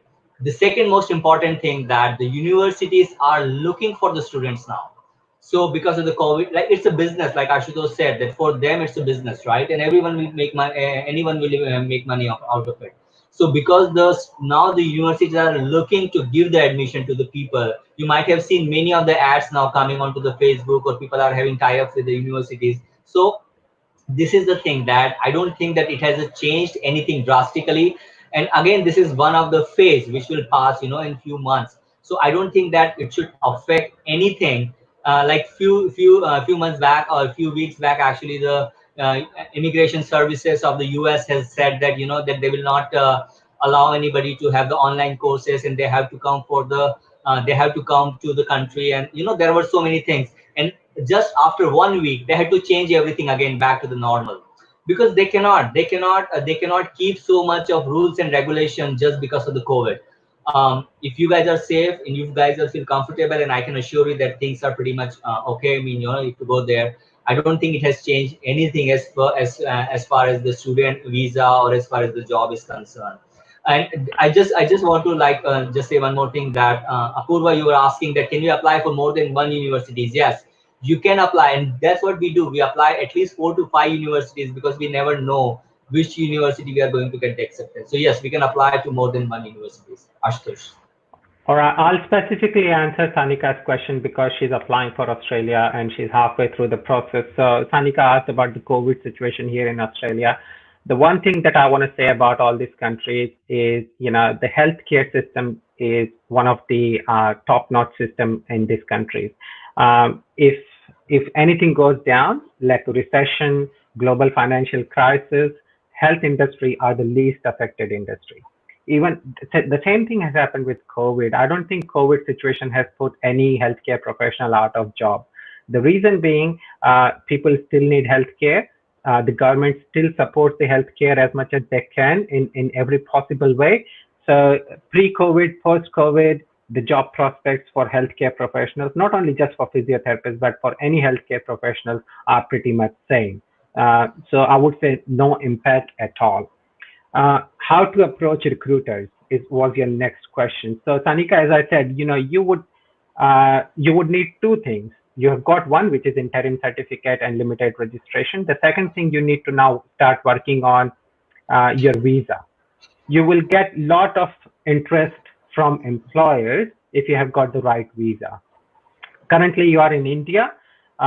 So for someone like me to employ you, I would need to sponsor you as on the work visa.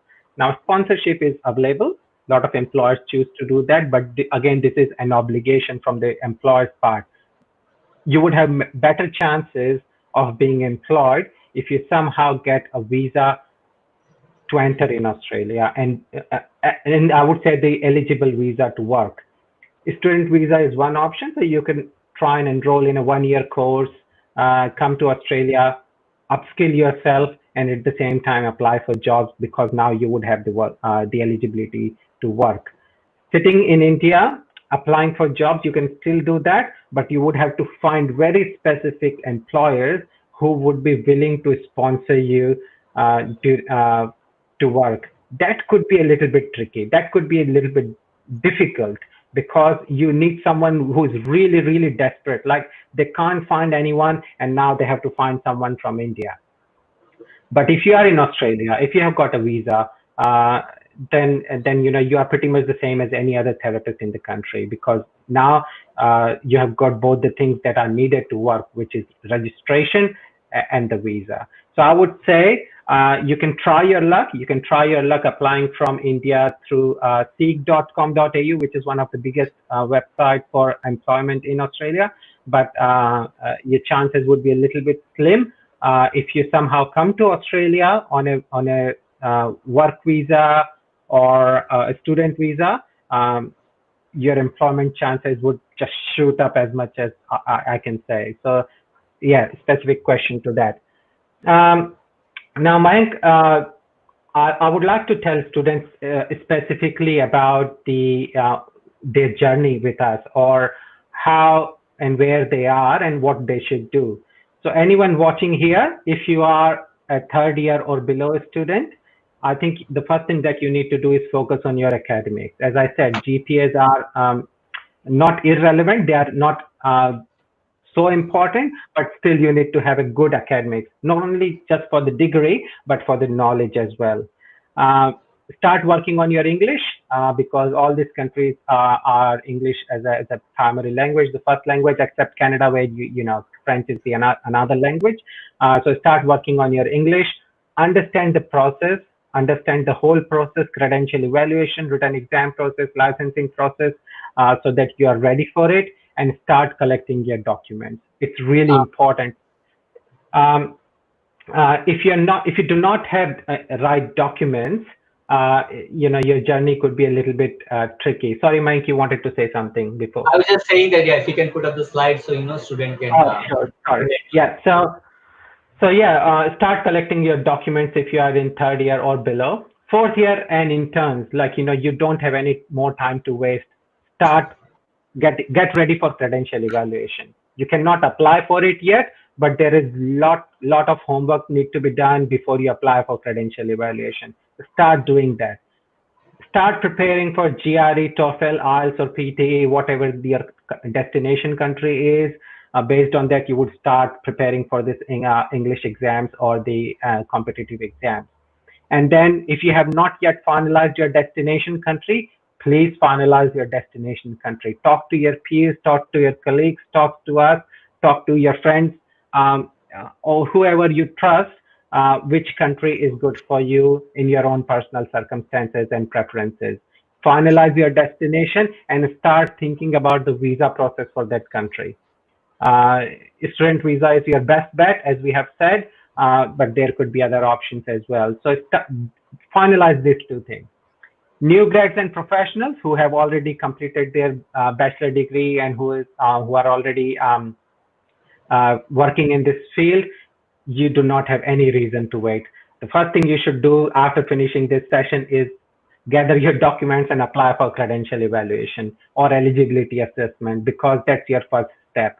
Once you have done that, you got to think about, I'm sure you should have finalized your destination country by now, but yeah, apply for the visa or the right course and start preparing for the license exam. Now, start preparing for the license exam actually applies to every one of you. So no matter which year you are, where you are, you should think about preparing the license exam as well. Because again, I said, guys, it's not easy, but it's not difficult if you are prepared. Start preparing yourself for the license exam now.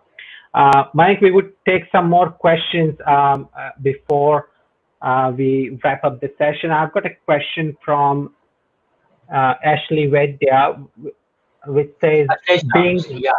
sorry, Ashleisha, sorry, I'm just reading as soon as I can. So being third year student, what things first should we start doing for doing MPT abroad? As a third year student, what should they do to apply for courses?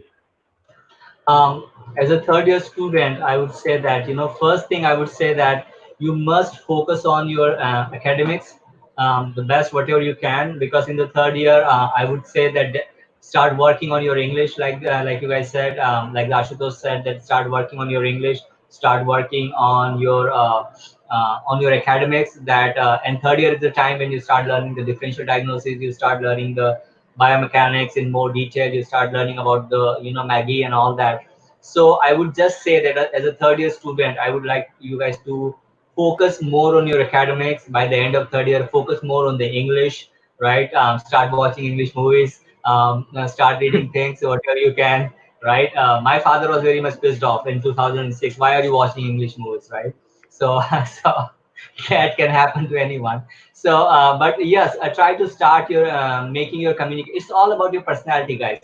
Your education is the one thing I understand, and that's needed, and it's in a step by process. But start grooming yourself, start thinking about you, start preparing for yourself, what's coming next.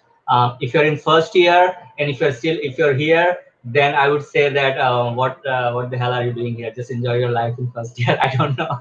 Ashutosh, do you want to say something? Mike, we have got a question about can they go on tourist visa to appear for an NPT exam? Do you Yes, know? you can. Yes, definitely you can go. Definitely on the tourist visa you can go and take the exam. But I always ask a student, what after that? Let's say you go to the tourist visa and you pass the license exam. Getting the work visa sitting in India is next to impossible. It's a very difficult. Everyone wants to go to US. Everyone wants to go to Canada.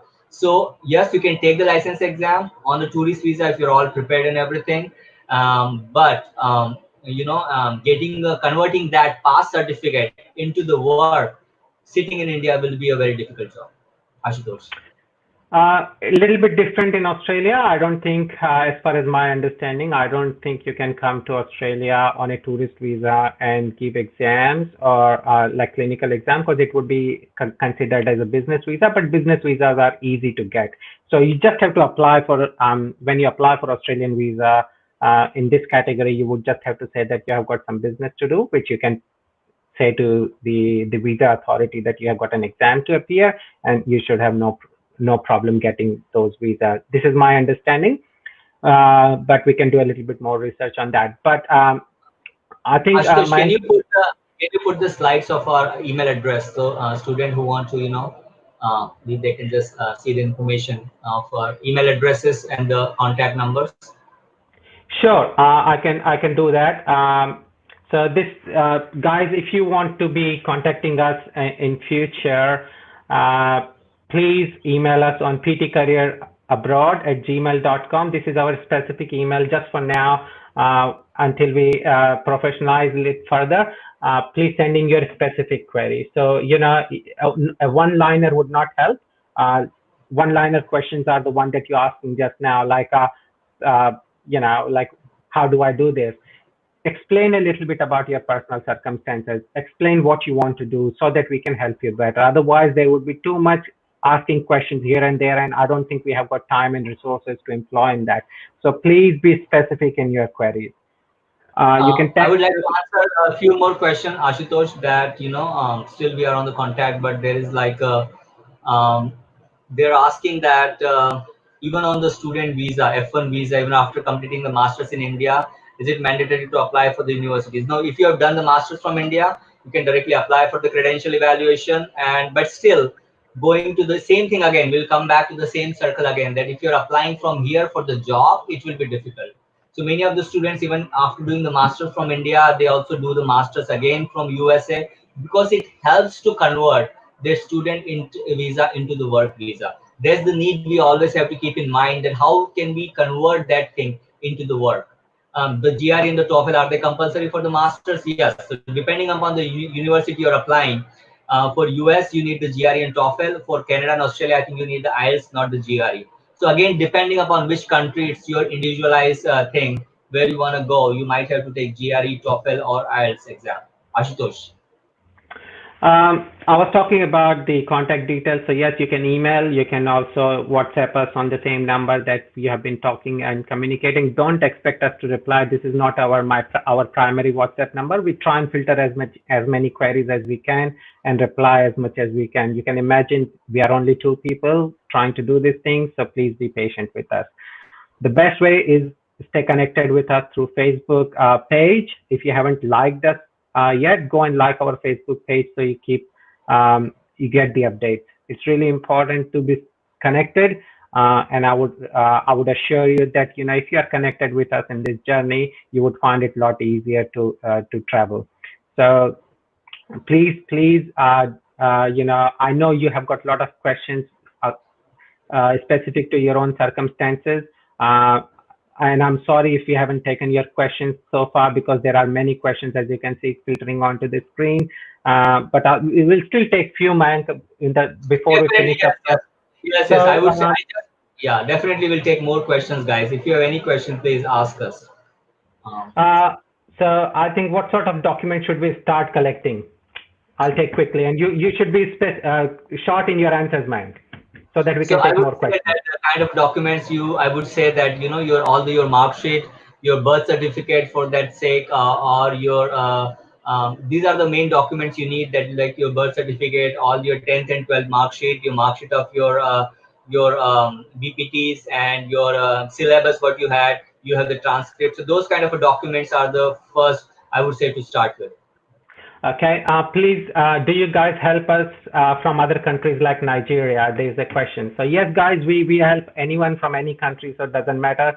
Naturally, we first started this from India, so we have got about 80-90% registrations from India, but it doesn't matter. We can help you from any country you are. Right. What are the courses we can do in USA after BPT? What courses, man? So just quickly. So I would say that exercise, masters in exercise sciences, masters in exercise physiology, masters in kinesiology. There are some other training courses which you can do. So definitely, I would again say that there is nothing like a masters in physical therapy in USA. There is no course of the masters in physical therapy. Maybe 1 or 2 universities in whole of the country they are providing. And I would not suggest you to do masters in physical therapy, but just go for these courses, which can be easy to get the visa and which will be easy to prepare for your license exam. Just some yes/no questions, Mayank. So because we're short of time, is GRE TOEFL compulsory for masters abroad? Yes, if you're applying for masters, yes, GRE TOEFL for US and IELTS for Canada and Australia. And there may be some universities which may not even ask for the GRE, but yes, for most of them, yes, you would need GRE and TOEFL. Where can we find information about the license exams? License exam, you can go to the website of FSBPT, or FCCPT for the credential evaluation for the USA. For Canada, it is a CAPR. It's the Canadian Alliance for the Physical Therapy Regulator. So for Canada, it's a CAPR, and for USA, it's a FCCPT and FSBPT. For Australia, I And think it's APPT. so for Australia, just Google Australian Physiotherapy Council, and the first result would take you to the there's only one authority in Australia, so we are lucky. So just Google Australian Physiotherapy Council, and it will take you where you want. What courses do Australia have to offer after BPT? So look, guys, there are plenty of courses in physiotherapy and related courses. When I did my graduate diploma in exercise science, it is not actually a physiotherapy degree. It is a degree related to physiotherapy courses because I knew what I wanted to do. I was pretty sure, I was confident in my approach. So I didn't go for masters in physiotherapy in Australia. Reason being, I chose a less expensive course, which would still let me into the country, and then I can clear my license exam. The graduate diploma in exercise science is still a very good course. It actually expands my career from just being a physiotherapist to an exercise physiologist. I haven't registered myself in because I never felt the need to, but if I can, I am still eligible to apply for registration as an exercise physiologist, which is a separate profession, which opens up more doors for you. So, that's how you should be looking at your courses. Ashutosh, I would just like to add one thing here, that's a very, very good point Ashutosh has just made, that physical therapy is now associating with the fitness and wellness. So any courses which you're doing in the exercise physiology, exercise sciences, biomechanics, that would definitely open a lots of doors if you want to go to the sports, if you want to go for the strength and conditioning, if you want to go for a wellness center, if you want to start your own center of the those kind of things. So those courses, one side you have the knowledge of your clinical knowledge, and on the other side you are working with the marathon runners and all those kind of things. Kalpana has asked that there is an age limit for applying? No age limit, guys. So even you can apply for whatever age you are, but your age, if you are younger than 33 or 30 years, you would get more points for your permanent residency for countries like Australia and Canada. So there is an age limit or age benefit, I should say, for permanent residency and migration. When it comes to applying for courses, no age bar, no, doesn't matter. There is one more question I would like to answer. Sharon Khatwani has asked, GRE is needed for Australian universities. No, guys, you don't need GRE for Australia. How lucky we are. You can just come here, apply without any GRE. And I think, Mayank, for some universities, even in USA, Yes, you don't need GRE. Yes. So he's right that some universities, and guys, it's a very much specific to the universities. Like I said, most of the universities, they ask for the GRE score, and the GRE score which needed as a physical therapist to apply for this university is not very high. They're not looking for a very high GRE score. You might get the low score in the maths, and that should be all right. And there are some universities in the US which are not even asking for the GRE scores. Okay, guys, we would be wrapping up the session very soon. We can take last few questions if you want. Keep commenting and keep asking your question. Mike, there's one question from someone who they want to ask you. They want to ask me. I think is please tell the website once again. You said for applying the job. So it's called Seek, SEEK, seek.com.au. This is a specific website for finding employment in Australia. There are many more, but this is one of the main ones. If you go into seek.com.au and put physiotherapist or even limited registration physiotherapist, you would find some jobs being advertised there. Mine is asking that can she send messages on the WhatsApp on this number after if she need any help? Guys, you can. I would say that's why we have said you can put messages, but don't expect lengthy answers on there. We would just be guiding you where to get enrolled. And as I said, we are opening registration, specific registration for counseling in August. And we expect that you guys would just be there to receive that specific counseling. There would be limited spaces. As I said, there are only 2 people who are doing the job here, and we're doing it as a in our after we have our full-time jobs and employment. So you can imagine how busy it could be for us. So there would be limited space. So we start connecting with us, start applying for those counseling sessions, and then we can help you out with specific queries. But on WhatsApp, yes, we will try and help as much as we could. And just I got, like Ashutosh said, I would again say that stay in touch. Even if you're in the third year student, even if you're fourth year student, and you're thinking that you want to go next year, that's all right. It's your decision when you want to go. Even if you're a physical therapist and you want to take 1 year of work experience and then you want to go, it's all right. But I would say that stay in touch with us. Stay in touch on the emails, on the WhatsApp. Just keep the things rolling, guys. Just keep the things rolling. All right, guys, before we wrap up this session, I think I should thank all the viewers for attending. And I would like to extend my thanks to Dr. Jain Daniel, who is principal in Choitram College in Indore. I've been fortunate, and me and Mayank both have been fortunate enough to have studied under Dr. Daniel sir. So thank you, Daniel sir, for mobilizing the students for us. Dr. Anand Mishra, who is principal at the Saints in Indore. Thank you, sir. Dr. Anand Mishra is like our elder brother. He has always helped us with our projects and things. So thank you, Anand sir. Dr. Hart sir. Sorry, guys. Hart sir, I have always admired Hart sir for his simplicity. I think, that's the one thing that I like about Hart sir so much. Thank you, Hart sir, for sending it to your students. And Dr. Shividwani, who has helped us mobilize the students for this session. Thank you so much, guys. Once again, we really appreciate your time. Please stay connected. Your journey to foreign career has just begun. You would find it that you're going to hit some barriers, and that's where PT Careers can come in and help you. Mayank, up to you. Yes, I would say just last thing, guys, that this is a pretty good example. I would like to say that whenever you're driving in the night, right? So whenever you're driving in the night and the lights are there, you can see only 10 meters. You cannot see beyond 10 meters, but still you keep driving, right? Because you have that faith in you that wherever I'm going, it will take me to the destination. So here also, you may not be seeing a lot distance from here, but at least if we can make the decision that, yes, I want to take that first step, I want to at least decide whether I want to go or not. And just talk to us, even if you have this thing in your mind that whether I will be able to do it or not. Message us, we'll make a call, we'll talk to you guys, and we'll let you know according to your situation. So just keep thinking about it, keep all the options open in your mind, and just take a step, guys. There is a one step that is the most difficult step you have to take. So just maybe parents may not be ready, maybe financial issues will be there, and everyone goes through the same thing, right? It's not just us. Everyone goes through the same hurdles in the life.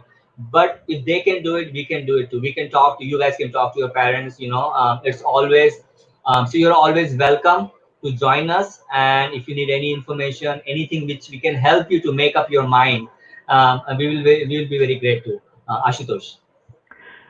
So thank you, guys. Thank you for attending the session. And there's one thing I would share is when I first decided to settle myself abroad, and I remember, Mayank, you were standing in the college foyer, and I said, Mayank, this is what I'm thinking. You laughed so much. You laughed so much, and you said, like, I think we were still in third year when that happened, and we both laughed actually. We both laughed actually because these are the decisions that you don't take in one day. I understand that, but once you are determined, you should start working on it. The day we laughed into the foyer of our college was because we were not prepared. It was just a thought. 6 months later, when we said the same thing again to each other, we were not laughing. We knew the direction. We knew that we are serious about it, and we knew that we would be able to do it. We have done it without the information. You guys can do it with a lot of information and life experiences through us. Again, guys, there would be many other class students, and this is just we are telling with our personal experience, and you might have experienced the same thing. That whenever you will talk about this to your friends, there would be many people, they will be laughing at you, they will be demotivating you, they will be telling why to go and all those things. But it is you to decide what you want. If you think, I will just say again and again, if you think you can do it, you will be able to do it, right? It's not a dream. It's not like something where you cannot reach. Everyone sitting and watching here has the potential. Doesn't matter what your age is, doesn't matter what your education, like how much you are, you know, topper of the class or your last number in the class. That doesn't matter, if you can think you can do it, then you can definitely do it. And you should be thinking about this. Ashutosh. That will end our session here. Thank you so much for watching and stay connected. I think you're right, Ashutosh.